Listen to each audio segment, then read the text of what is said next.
I sat in a rented room in Panama with a calculator and a bank statement, and the number on the statement was $411. And I was 67 years old, and I had done it to myself. Nobody stole it. Nobody lied to me. I want that on the record before I tell you one other thing, because every man you have ever heard tell a story like this has a villain in it, and my villain is the fellow holding the calculator. I had come to Panama 3 years before that morning with $117,000 in the bank. And I sat there and I looked at 411, and I did the arithmetic on what it had cost me to learn a lesson a smarter man would have gotten for free. And the number was $116,589. That is an expensive lesson. That is about the most expensive lesson a working man can buy. Welcome to Abroad Pal. I'm Peter Walker, and this is the channel where we sit down with people who left home and built a life somewhere new. The man who opened this story is Earl Dwire, and today he is on a porch on the far side of the world talking to me. Earl, thank you for coming on. Thank you for having me, Peter. I will tell it straight, warts and all, because I am done telling it any other way. Straight is the only way I want it. So let me set you up for the folks first. I've spent years talking to Americans who ran the numbers on a retirement check and decided to spend it somewhere cheaper, and most of them want to tell me about the country. Earl wants to tell you about himself. He spent his whole working life as a man who did his own arithmetic and trusted it over any advisor, any bank, any expert who ever offered him a hand, and he carried that habit abroad with him. He is 68 now. What he did at 67, sitting in that room with the calculator and no money left, is the part I want you to stay for. Earl, back up before the calculator. Take me to the man who built that plan, and tell me why he was so sure of it. My name is Earl Dwire. I am 68 years old now, and I am from Bakersfield, California, which is oil and farms and heat. And I spent 41 years as an independent contractor. Plumbing mostly, general repair. The kind of man you call when the thing under your house that you do not understand starts making a sound. I was good at it. I was my own boss every day of my life, and I was proud of that in a way that turned out to be the exact thing that sank me. Because a man who has been his own boss for 41 years believes down in his bones that he cannot be fooled. That is the belief that costs you $116,000. I never took a handout. I want you to understand the kind of man I was, because it explains everything I got wrong. I never once in my life asked another human being for money. I paid my own way from the time I was 17.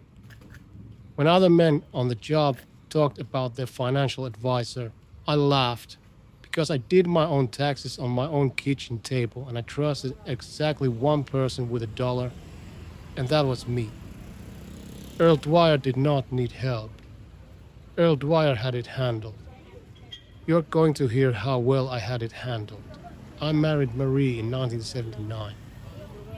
She was the brains and I was the back, and she kept me from every dumb thing I ever nearly did for 38 years.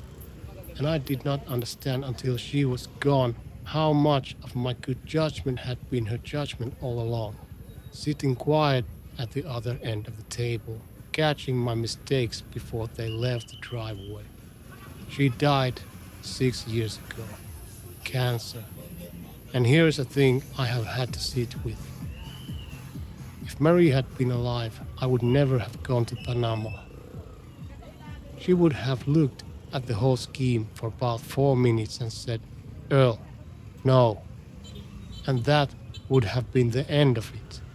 But she was gone, and there was nobody left at the table to say, "Earl, no." And I had spent my whole life being unable to hear it from anybody but her.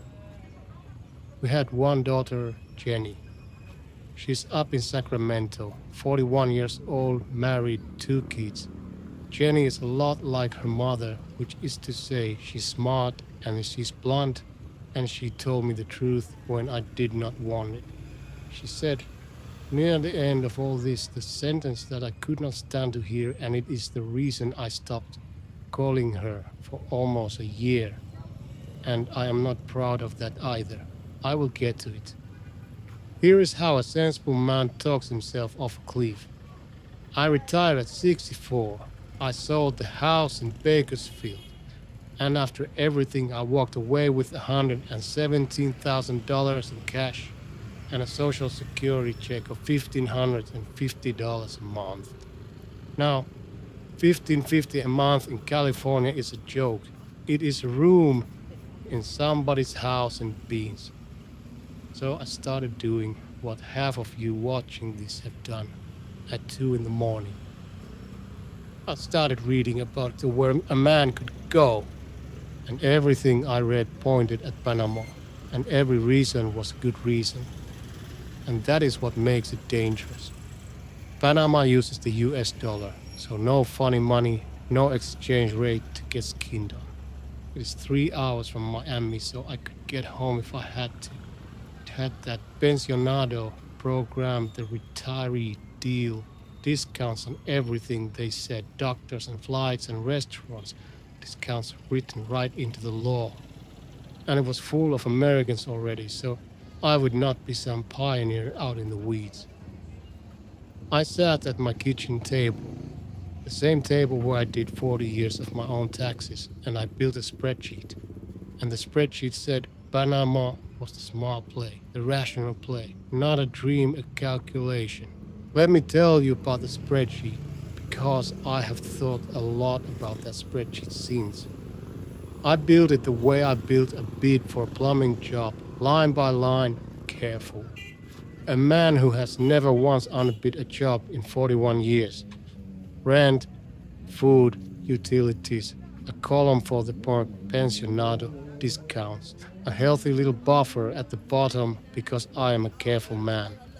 Came out to a life on $1,800 a month with money to spare. And every number in it was a lie. And not one of the lies was mine. I pulled the rent number off a forum post from a fellow who turned out to be a real estate agent. I got the food number from a blog that a tourism board paid for. The discounts were real, but they were pennies against dollars. I had built a beautiful, careful, professional-looking spreadsheet entirely out of numbers that other people wanted me to believe, and I trusted it because it was in a spreadsheet and it was in my own handwriting, and a thing does not become true because you typed it into a cell. That is the lesson. I paid $117,000 for it, and I am giving it to you for nothing. That is the part that still gets me. I did not go chasing a fantasy. I went chasing a spreadsheet. I thought I was being the hard-headed, practical man I had always been. And the spreadsheet was full of numbers I got off the internet from people who were selling something, and I did not know that yet. And there was no Marie at the table to say, Earl, who told you that number? Jenny did not like it. She said, Dad, 3 years is a long time to be that far from a doctor you trust. She said, what is the plan if it goes wrong? And I told my daughter what a proud man tells his kid. I said, honey, I have been handling my own affairs since before you were born. I have got it figured out. I have run the numbers. I had run the numbers. That is the sentence I would like to have carved on something as a warning to men like me. I had run the numbers. And I flew to Panama at 64 years old with $117,000, a suitcase, and the unshakable confidence of a man who has never once in his life been the fool at the table, off to find out that the reason I had never been the fool was that Marie had been quietly eating the fool's portion for 38 years. so I would never have to taste it. The first thing that went wrong was small, and I laughed it off, and if I had been paying attention, it told me everything. But I was not paying attention. I was a smart man with a spreadsheet. And I did not yet know that in 3 years, that same spreadsheet was going to leave me sitting in a rented room, staring at the number 411, dialing a phone I was too ashamed to let ring. Stop there a second, Earl, because you named the thing most people never see coming. You did not chase a fantasy. You built a spreadsheet, and every input in it came from somebody with a reason to feed you a soft number. I've watched that same document get built for Portugal, for Costa Rica, for Thailand, and the rent line is the one that lies, because the man who posted it either sells houses or remembers a price from 10 years ago. So walk me through the 3 years. Tell me where $117,000 goes while a careful man sits there watching it the whole time. The first small thing was the visa. The pensionado, the famous retiree program I had built into my spreadsheet, turned out to need a lawyer to file. And the lawyer was $2,000. And then it was another $800 for documents I had to get from California notarized and stamped and shipped. And then there was a fee. And another fee. I told myself, fine, one-time cost, everybody pays it. I did not write down that it was the first time a number I had gotten off the internet turned out to be less than half of the real one. I should have written that down. It was the whole story, right there in the first month. I settled in a town on the coast that the websites all loved, the kind of place they call an expat haven, and I rented a place and started living, and the bleed began. Slow at first. A grocery store where a box of the cereal I liked from home was $9, because everything a foreigner recognizes gets imported and marked up, and I was 64 and set in my ways, and I bought the $9 cereal. Rent that was not Panama prices, it was American prices, because I was in the one town where every landlord had learned exactly what a retired gringo would pay. I would hear that a local family 2 streets over paid $300 a month, and I was paying $900 for the same house because there was the local price and there was the price for me. And I did not speak enough Spanish to argue, and I did not know enough people to get told the real number. That is the thing nobody put in my spreadsheet. There is a price for the people who belong there, and there is a price for you. And the gap between them is the tax you pay for being an outsider with a soft accent and no friends. In 3 years, I never got on the right side of that gap. I never learned the language past ordering food.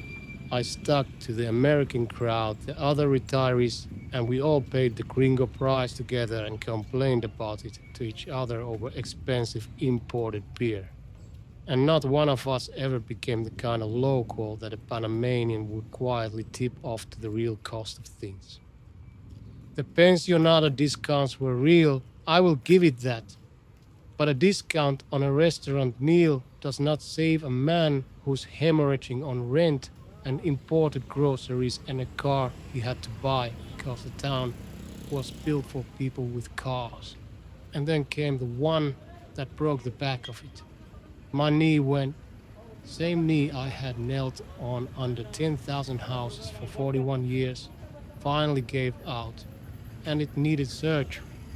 And I did not have the residency sorted deep enough to be in the public system. And I would not have trusted my English to it if I had. So I went private, $11,000 in a weekend. And the man doing my anesthesia wanted cash up front. And I paid it, because what do you do? And I watched a year of careful budgeting vanish in one bad step on a curb.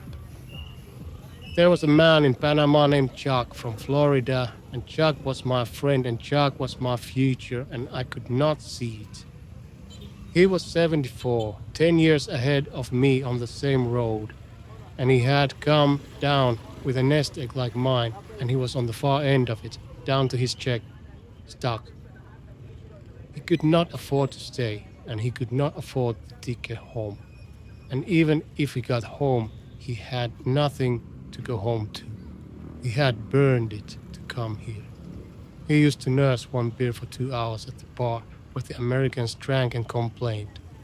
And I thought he was being careful. He was not careful. He was broke and proud and trapped.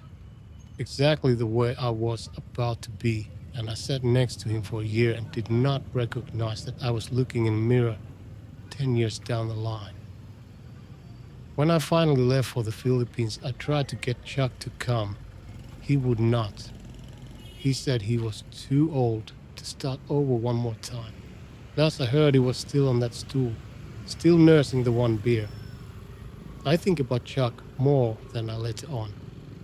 He's the man I would have been if I had waited 2 more years to swallow my pride. I want to be fair to Panama because a bitter man tells a crooked story, and I am done telling crooked stories. Plenty of people make it work there.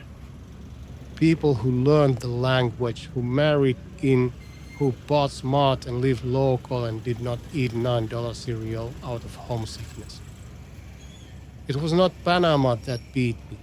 It was me, taking my Bakersfield habits and my Bakersfield expectations to a place that charged a premium for exactly those habits and calling it a plan.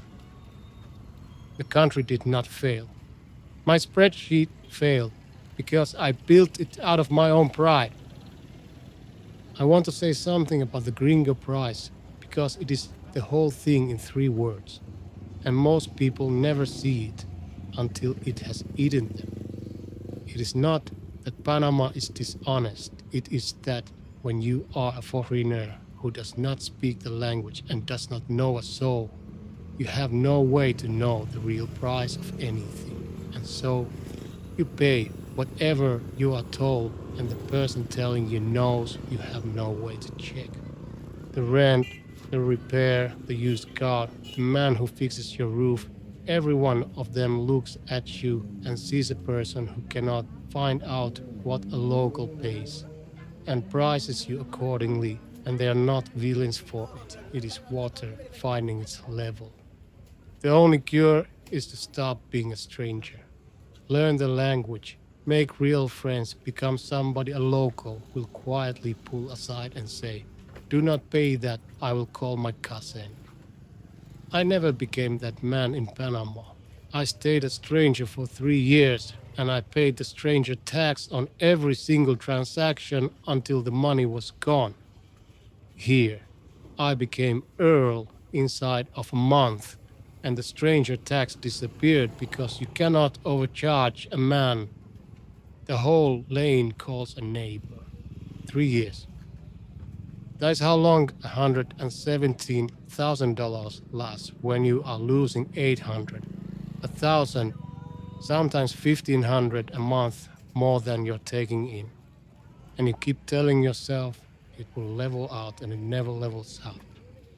I watched the number go down every single month, and I did the thing a proud man does, which is not tell anybody, and keep smiling on the video calls with Jenny, and moved to a cheaper place, and then a cheaper place than that. By the end, I was in a single rented room inland, away from the coast I had come for, with a hot plate and a fan, and I had sold the car, and I was 67 years old. And one morning I sat with the calculator, and the statement said $411. And my social security was not due for 11 days, and I understood that I was a 67-year-old man on the far side of a border with $400 to his name and too much pride to pick up a phone. I had spent Marie's money. That is how I thought of it, sitting in that room. It was our money, the house we built together, and I had taken it to a coast she never saw and let it run out through my fingers, because I was too proud to think I could be the one who got it wrong. I did not call Jenny. God help me. I could have called my daughter and she would have wired me money that afternoon.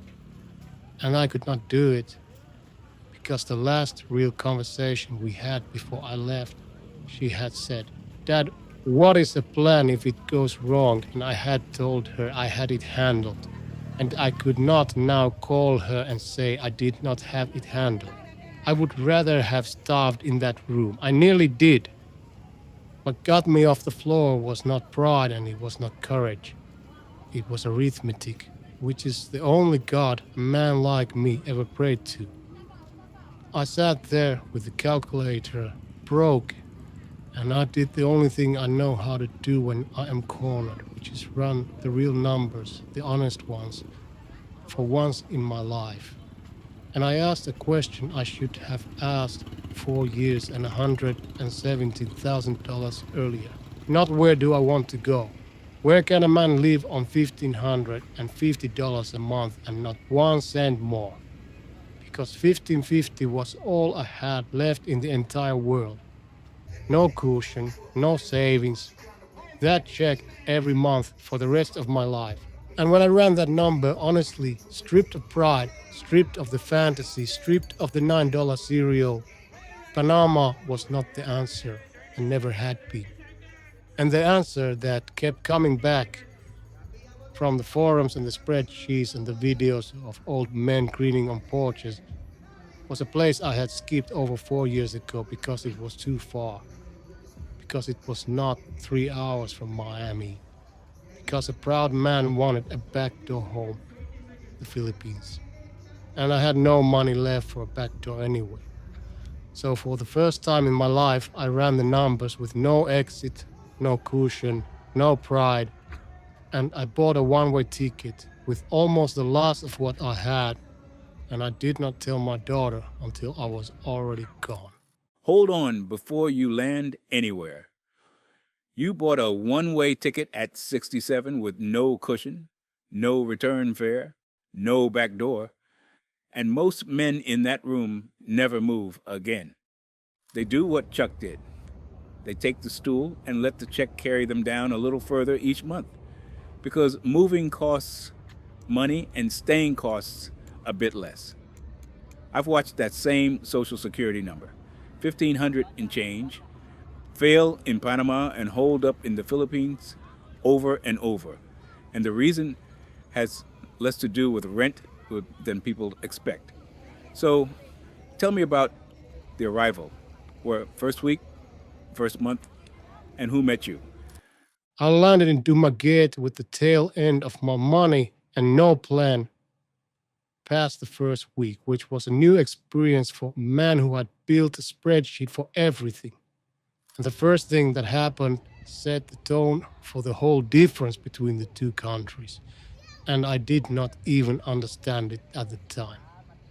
The tricycle driver at the airport, a man named Boy, drove me to the cheap guest house I had booked, and the fare I had read about online was the fare he charged me. The same fare a local would pay. He did not look at my white face and my American shoes and quote me a foreigner number. And I sat in the back of that little sidecar rattling through Dumaguete, and I did not know yet that I had experienced the entire reason my life was about to turn around. In Panama, everything I touched had a gringo price on it. Here, 3 years later, I still have not found the gringo price. It mostly does not exist. There is the price, and you pay the price, and the price is small. Let me give you the numbers, because numbers are the only thing I ever trusted, and they are the whole reason I am alive and grinning today. I rent a house in Biking, which is a town south of Dumaguete along the water.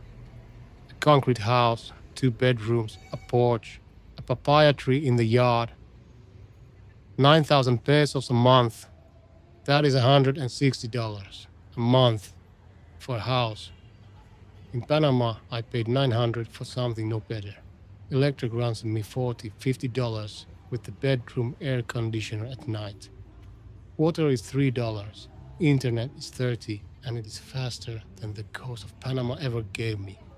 My whole roof and power and water and internet comes to under $250 a month. Food.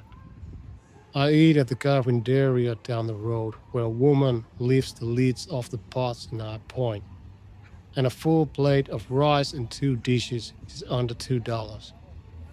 The fish comes off the boats in the morning and I buy a whole one for a couple bucks. No imported $9 cereal, because I finally learned the lesson Panama charged me 100 grand for, which is that you eat what the place eats, and the place eats like a king for pocket change.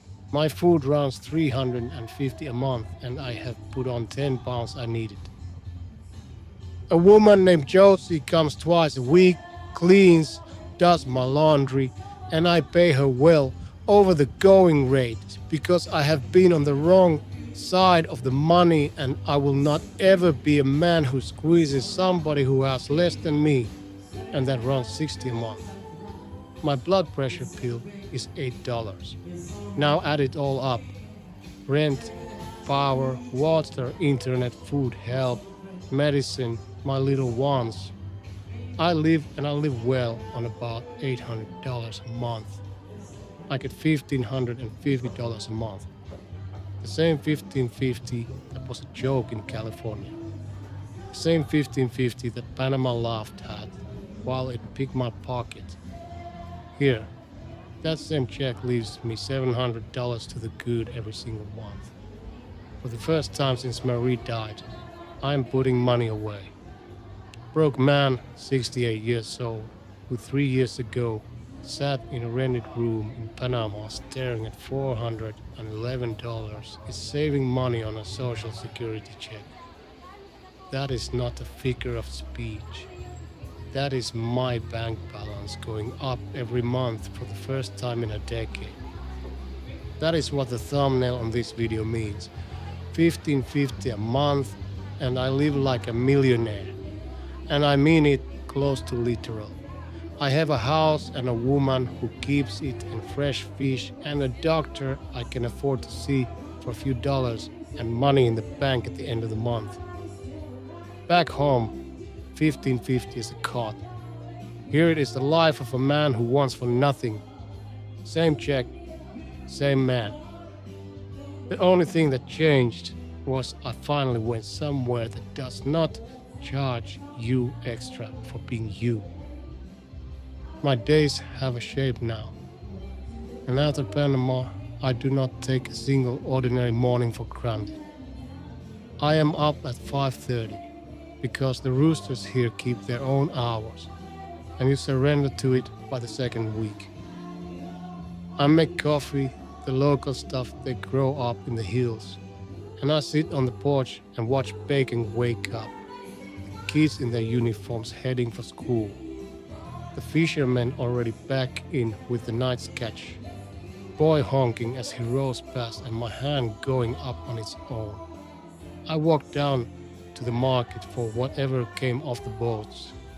My fish lady is named Easing and she saves me the good ones and gives me grief about my Visayan, which is terrible after 3 years.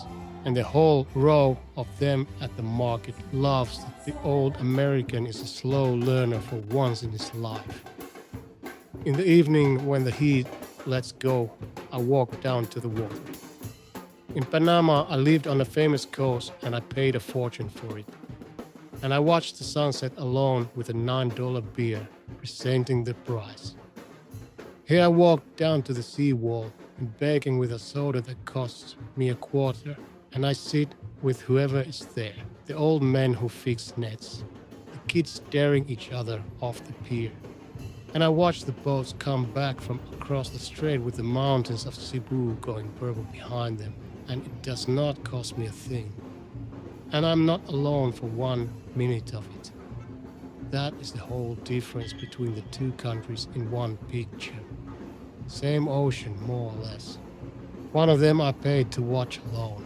The other one I watched for free in company, and it is the better sunset, and it was always going to be, and I was too proud for 3 years and 100 grand to figure out why. But I need to tell you the part that the numbers do not cover. Because if it was only numbers, I would be telling you to move to a dozen cheap places and it would not be this place. It is not only that the Philippines is cheap, Panama could have been cheaper than it was. It is that here, nobody is running a meter on you the second you walk up. In 3 years, in Panama, I was a wallet with legs. In 3 years here, I have become Earl. The people on my lane figured out inside of a month that the old American could fix things.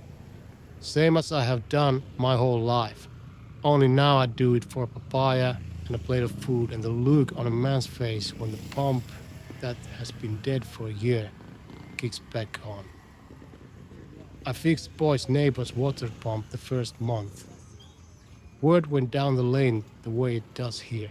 And now there's always some fellow at my gate with a broken something, and I will not take money. And instead, these people feed me and fix my motorbike and treat me like I hung the moon. And I have more friends on this one dirt lane than I made in 3 years on a whole coast full of Americans who spoke my language. That is the difference, and it took me $117,000 to understand it.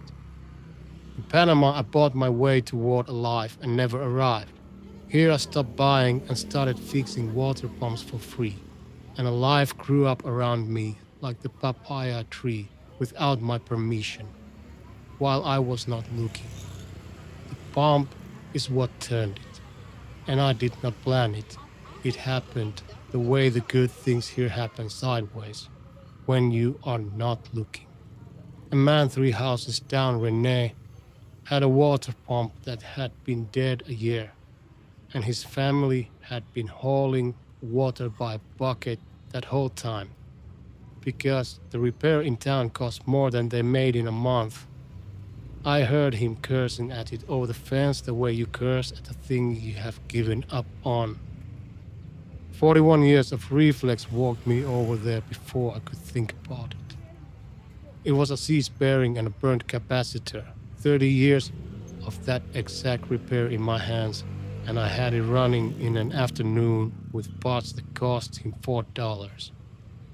And Rene stood there and watched water come out of a tap that had been dry for a year, and he looked at me like I had raised the dead. That look, I had been paid in money my whole life for that look, and never once noticed the look was the actual wage. Word went down the lane by nightfall. By the end of the week, I had 3 more jobs and a reputation. And I have not been short of reason to get up in the morning since. I had it good, 18 months in.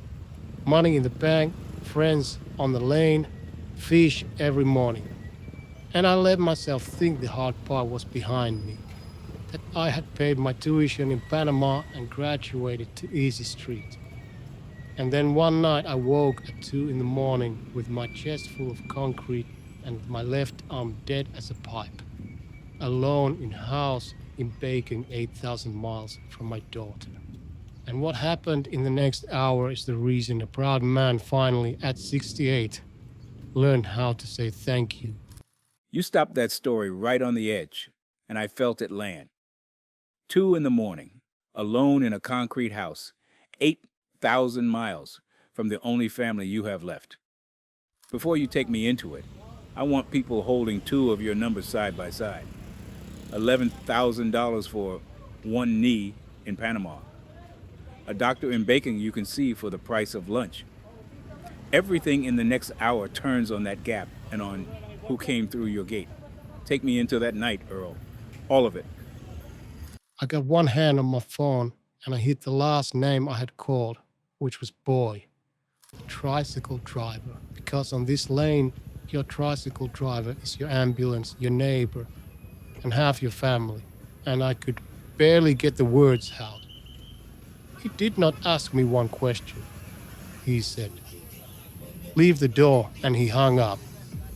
9 minutes, 2 in the morning, and he was at my gate in 9 minutes, and his wife Nita was with him. And they did not drive me to the little clinic. They drove me the 20 minutes into the hospital in Dumaguete with Nita in the back holding my hand and telling me to breathe. And me, a man who never asked anybody for anything in 68 years, holding a stranger's hand in the dark and doing what she said. It was my heart. Not the big one, not the one that finishes you, but the warning shot. The one that tells you the next one has your name on it if you do not listen. And the young doctor, woman who trained in Cebu, she worked on me through the night, and in the morning she sat on the edge of my bed and gave me 40 minutes and her own cell number and a plan I could afford. 40 minutes. In Panama, a consultation like that would have started at a number that made my knee surgery look cheap. The whole thing. 2 nights, the tests, the drips, the cardiologist, the medicine I take now. Under $500. I paid it out of the little cushion I had built on this lane. On a $1,500 check, the cushion that Panama would have made impossible. And I walked out on my own feet.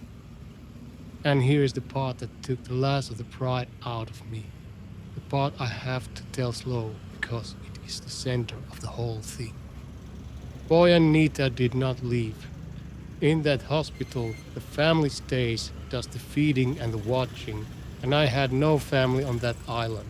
And so, Boy and Nita made themselves my family without being asked and without making a thing of it. Nita spooned rice soup into me because my hands were shaking.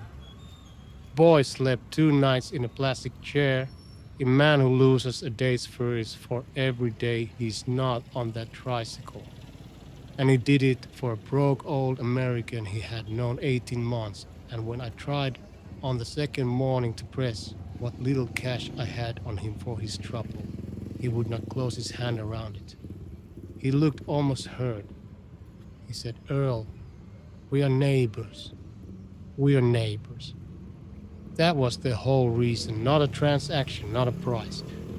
68 years I had built my entire idea of myself on never needing anybody, on paying my own way, on being the man at the table who had it handled. And I lay in that bed and I finally understood that all those years I had not been strong. I had been alone and calling it strength. It took a tricycle driver sleeping in a plastic chair to show me the difference. And laying there, I did the thing I had not been able to do in almost a year. I called Jenny. I told her everything. Not the polished version, the real one. Panama, the 117,000, the $411, the room, the pride that would not let me call her, the hot boy in the chair. All of it. And my daughter was quiet for a long time on that phone, the way her mother used to go quiet. And then, she did not say I told you so, though she had earned the right to say it more than anybody alive. She said, "Dad, why did you not call me?" And I told her the truth. I said, "Because you asked me what the plan was if it went wrong, and I couldn't stand to be the man who did not have one." And Jenny said the thing that finished the job the heart attack started. She said, "Dad, I did not need you to have a plan. I needed you to call me." That was the whole plan. The plan was you call me. She came in the spring, flew all the way to Dumaguete with her oldest, my grandson who is 12. And I watched this place go to work on my blonde, careful Marie Smart daughter the same way it worked on me. She watched Boy Honk going by every morning and my hand come up on its own. She watched a woman at the market press an extra mango into my grandson's hand and wave off the coins. She watched 3 men from the lane show up to help me move a water tank and then stay for 2 hours drinking coffee. On her last night on the porch, she said, "Dad, I spent a year so angry that you would not let me help you, and you had to lose everything and cross the whole world, to end up in the one place that would not let you refuse help. She said Mom would have laughed at that, and she would have. Marie would have laughed until she cried. I will not sell you a paradise because I sold myself one once and it cost me $117,000, and I'm done buying and selling paradise. Let me tell you the hard parts because they're real. The heat in the deep of the year will lay you flat and you learn to do nothing from noon to 4. The power cuts out and you sit in the dark and sweat, and they call it a brownout like a friendly word makes it cooler. The paperwork to stay legal is a slow grind, a whole day in an office to be sent back for one more photocopy. And I miss things. I miss a cold Bakersfield morning, which I never thought I would say. I miss Marie in a way this warm air softens and it does not cure. And I talk to her out here, and mostly I tell her I am sorry about the money and I can hear exactly what she would say about it. But the bad days here are a passing cloud. In Panama, the bad days were the slow, certain sound of a man going under, watching a number drop and knowing he did it to himself. There is no comparison. A brownout and a hot afternoon against watching your dead wife's money run out through your own fingers. It is not close. Last month it was my birthday, 68. I did not tell a soul because a man who wasted 100 grand does not feel he has earned a party, and Josie let on that she forgot, which should have tipped me off because that woman forgets nothing. I came up the lane from the market with a bag of fish and my house was full. Boy and Nita and their kids. Josie and her husband, the man whose water pump I fixed the first month. Half the lane. And somebody had made kare kare, the oxtail stew, because they had noticed it had become my favorite. The way these people notice everything about you while you think nobody is watching. 30-odd people in a concrete house in a town I could not have found on a map 4 years ago. Not one of them owed me a dime. Most of them had less money to their name than I had wasted on lawyers and $9 cereal in a country that never once learned my name. I stood in my own doorway with a bag of fish in my hand, and I could not make my feet move because I was thinking about the other room.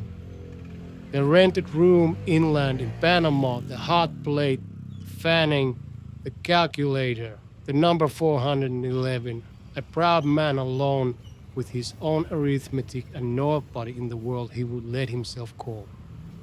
That is where the smart plan, the rational play, the spreadsheet, that is where it all landed me. In a room, alone, broke, and too proud to reach for the phone. And I looked at this loud, bright, crowded little house full of people who fixed my motorbike and slept in plastic chairs for me and pressed mangoes on my grandson, and the bag of fish slipped right out of my hand onto the floor. And I stood in that doorway at 68 years old and cried in front of every one of them, and not one soul looked away.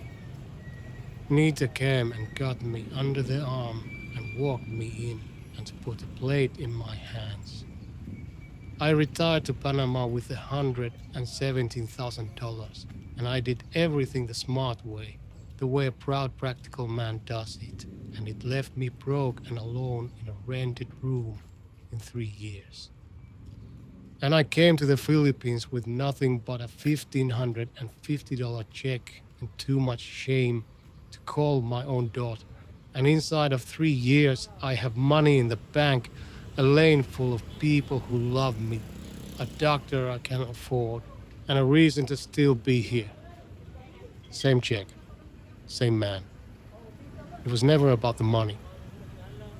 The money was only the thing that finally forced me at 67 flat broke to stop trusting my pride and go where a man is worth something whether or not his wallet is 1550 a month, and I live like a millionaire.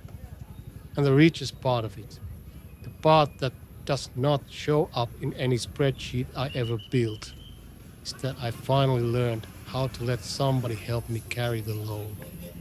It only cost me $117,000 in my dead wife's savings to learn a thing my daughter tried to tell me for free. Call me. That was always the whole plan. Call somebody. You were never meant to carry it alone. Earl Dwire went broke in Panama doing everything the careful way, and the careful way is what did it. He built a budget out of numbers strangers handed him. He moved into the one town on that coast where every landlord already knew what an American would pay, and he stayed a stranger there for 3 years, while the stranger tax ate $117,000. The country did not beat him. The gap between the local price and his price beat him, one transaction at a time. Let me give it to you plain, because that gap is the part most people never see until it has finished them. I have watched the same house rent for $300 to a local family and $900 to an American on the same street in Panama, in Costa Rica, in parts of Mexico. Nobody in that deal is a villain. You have no way to check the number, and the man quoting it knows. You have no way to check. The cure is boring and it works. Live a town over from where the foreigners cluster, learn enough of the language to argue about money, and find one local person who will tell you the real price before you sign anything. Earl never found that person in Panama. On his lane in baking, he became that person for other people, and his costs fell through the floor.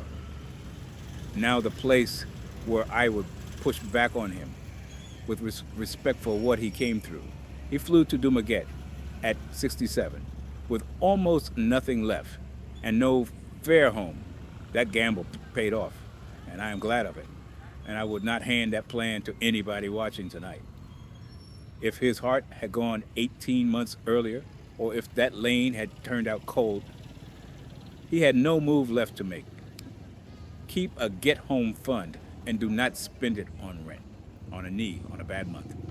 $3,000 sitting untouched changes how the whole Panama chapter ends, and it would have kept his friend Chuck off that bar stool.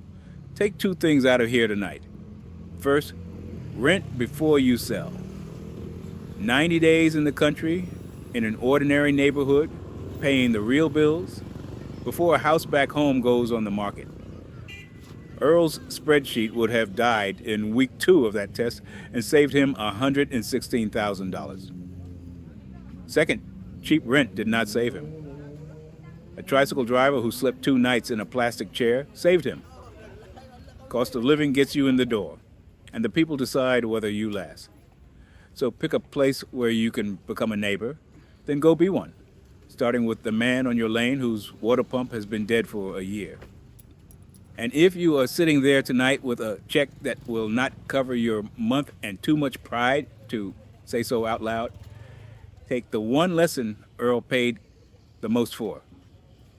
Call somebody. I'm Peter Walker. If this helped, subscribe, and I'll see you in the next one.